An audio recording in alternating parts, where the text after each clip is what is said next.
So what are some of these behaviors that undermine a culture of safety? We teach these courses at Vanderbilt on this stuff, and I could go through academic definitions all day. But what we do is we offer people a little wine and cheese at a reception, and the first glass of wine is free.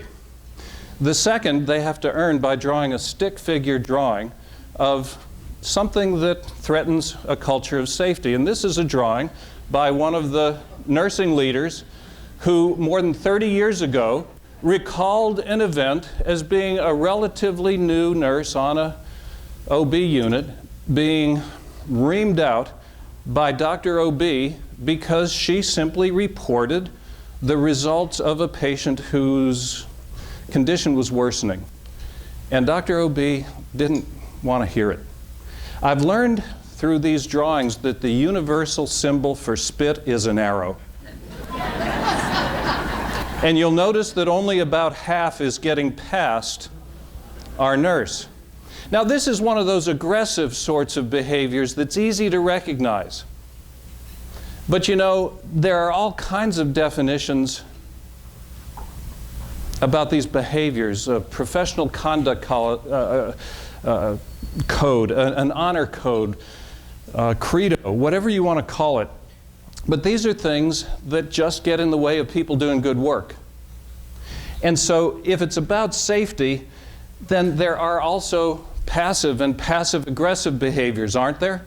Do you know colleagues, professionals, have you worked with some during your careers who are just all about saying, no, no, no, no, no, that's not my job, I'm not going to do that. That's not me. I can't finish that report.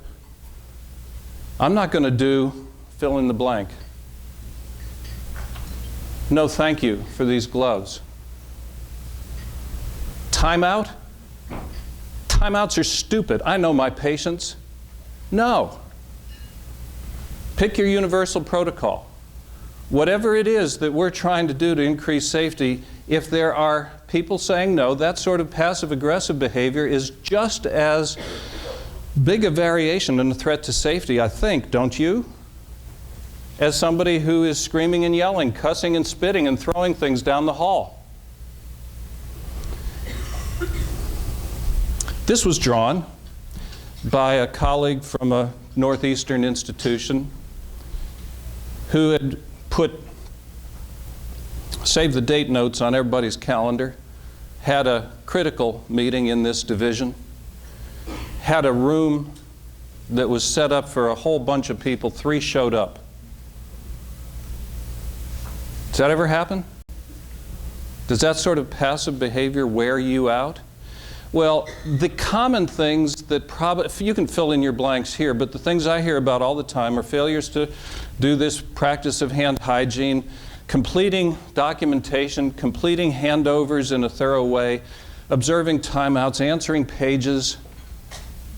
Do you hear about those things? Practicing evidence-based medicine, evidence-based nursing. Refraining from jousting. Do you know what the term jousting means? Jousting is when one professional publicly criticizes another professional when that professional ain't there. Dr. Zuckerman did what? I can't believe he did that. Dr. Cohen prescribed that medicine? That's so ancient.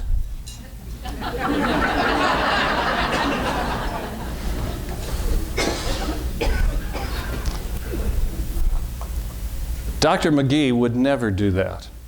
Doug, I want to thank you for the hard work that you and JP here, you guys have done just a wonderful job making sure that everything here was pulled together, and I genuinely appreciate it.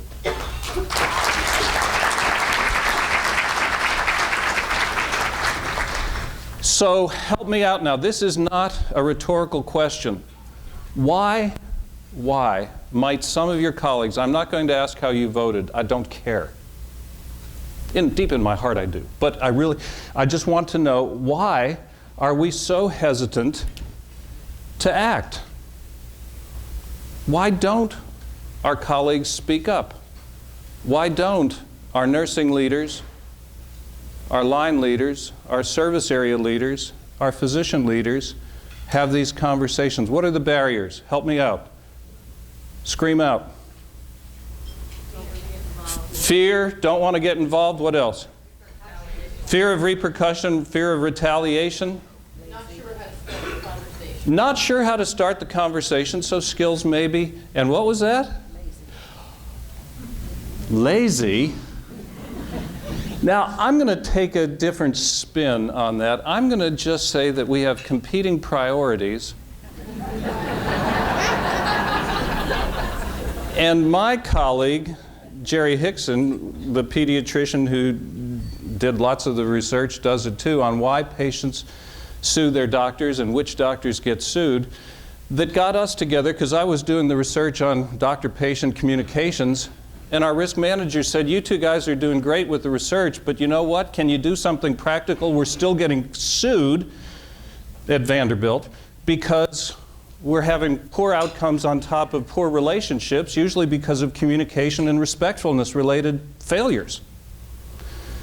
So one of the reasons that we've learned is that there are skills that folks need. We've learned that it's not so much laziness as fears that make us not want to do those things. There are a variety of barriers, and so let's not be naive. I'm not Pollyanna. There are these barriers. And so we ask people to draw some of the barriers too. One that you did not mention is the concern that the leaders are not going to follow up.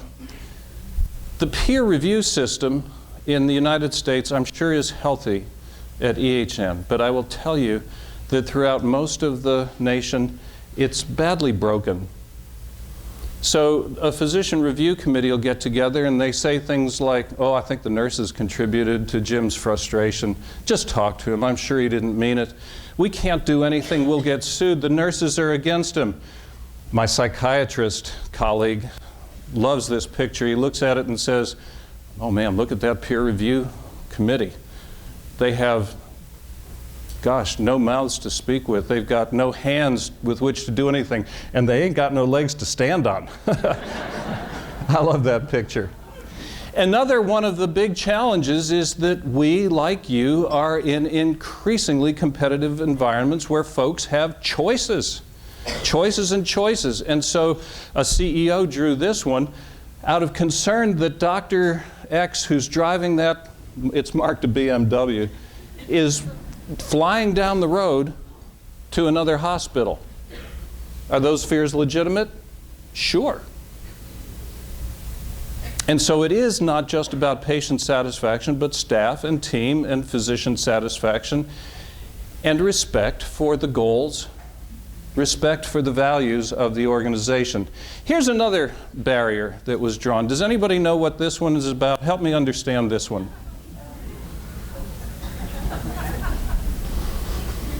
I'll tell you what, I think there are two barriers that are pictured here.